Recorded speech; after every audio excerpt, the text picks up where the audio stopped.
The whiteboard and the red pen have been fixtures of the classroom for decades. Sometimes teaching in front of a laptop can feel a little restrictive, but that doesn't have to be the case. Thanks to my friends at Wacom for sponsoring this video. The One by Wacom is the first drawing tablet that is fully compatible with Chromebooks. You'll see me using the One by Wacom in this video. If you're interested in learning more, check out the link in the description. As a science teacher, I spent a lot of time creating custom images and annotating graphics for my PowerPoint presentations, my quizzes, or worksheets that I would print out for my students. I spent a lot of time with a bottle of whiteout, whiting out the labels on images for my students to fill in on their own. You can do that same sort of thing using a free tool called Chrome Canvas. This is a free web-based tool from Google. It is available at canvas.apps.chrome, and it allows you to upload an image and then write, draw, highlight on top of it. I'm going to go ahead and annotate a quick image of the human skeleton. So here are some bones that my students need to memorize and remember. So I'm going to go ahead and set this up for use in a quiz. Now the first bone up there at the top, that's the big one, that's the femur. So I'm going to label this A. Little trivia, I broke my femur when I was a kid. Then down here, this bone in the shin, this is the tibia, we'll label that B, and then over here on the right, that's the fibula, we'll label that C. Now I can do a lot more fancy things than that, but a lot of my images, it's that easy. I'm going to go ahead and save this. I can drop that into Google Form, a worksheet, drop it into Jamboard, or any of my favorite applications. Now it's a lot easier to make these annotations if you have a touch screen device. This is a touchscreen Chromebook, very affordable, or some type of a drawing and annotating tablet. So I'm using the One by Wacom, which is a very affordable way to add touch to a non-touch device. So if you have a non-touch Chromebook, it's a great option to look into. Let's take a look at another annotation and drawing idea. Let's talk about teaching a lesson using whiteboard.chat. Remember the good old days when you used to stand in front of the whiteboard or perhaps next to the overhead projector to do a math problem or diagram a complex lesson? You can accomplish that same sort of flexible teaching by using a free tool called whiteboard.chat. Now there are a lot of whiteboarding applications out there. Whiteboard.chat, in my opinion, is the best, it's the most robust, and it is 100% free. You will not run into any of the you must pay to upgrade type features when you use whiteboard.chat. Here you can see I was teaching a lesson on genetics, the whole Punnett square. I used to do this in front of the whiteboard all the time. Very easy to select various colors to identify the various geno and phenotypes that are listed here. Whiteboard.chat is infinite. You can always just go to a new page to expand your canvas.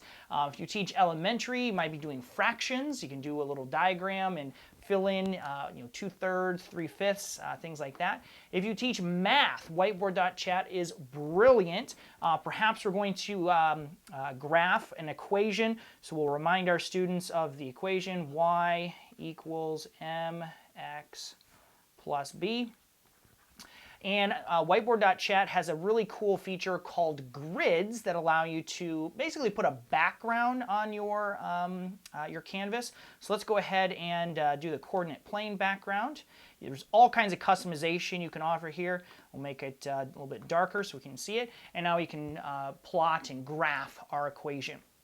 You can upload images, you can upload PDFs into whiteboard.chat. Here's an example of a PowerPoint presentation that I uploaded and I can draw right on top of the screen.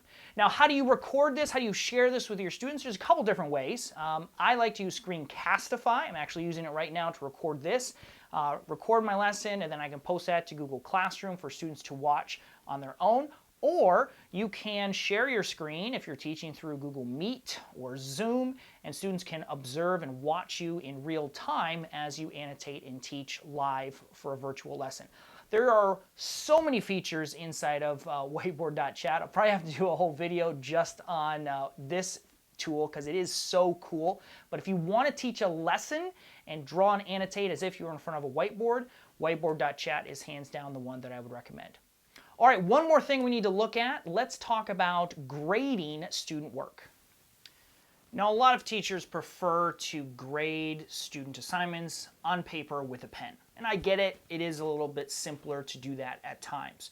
As our assignments have become increasingly digital, you're teaching in a blended format, you're teaching online, you don't have that paper to rely on. So how do you grade student activities and assignments with the flexibility of the old red pen? Fortunately, Google Classroom gives you a great option. Now, you have to be using the Google Classroom mobile application to take advantage of this feature. That'll work on an iPad, your phone. I prefer a little bit larger screen, and the good news is my Chromebook and most newer Chromebooks can access the Android version of Google Classroom. That's what you see pulled up right here. Let's go ahead and check out an assignment that I'm working on right now with my students. This is our thesis statement assignment. Let's pick a student. We're going to look at Polly. Now you can see Polly's turned in her assignment. You can see the Google Doc there, and I can open the Google Doc and get access to it like normal.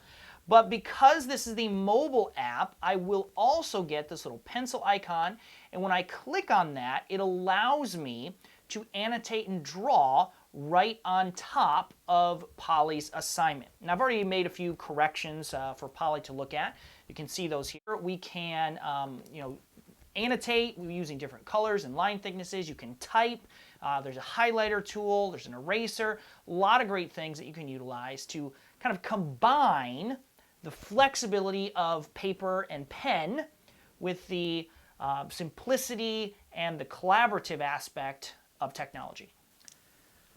Well, you may not be teaching in front of a whiteboard or hand grading student assignments with a red pen. You can still be creative with the tools that I've shared in this video, whether it's annotating with Chrome Canvas, teaching a lesson with whiteboard.chat, or grading student work using the Google Classroom mobile app. But the key to all three of these things is you really need some kind of a digital stylus. Now, I have a touchscreen Chromebook, and that's what I've been using here, and I have a digital stylus that works really well with that. You've also seen me using the one by Wacom drawing tablet.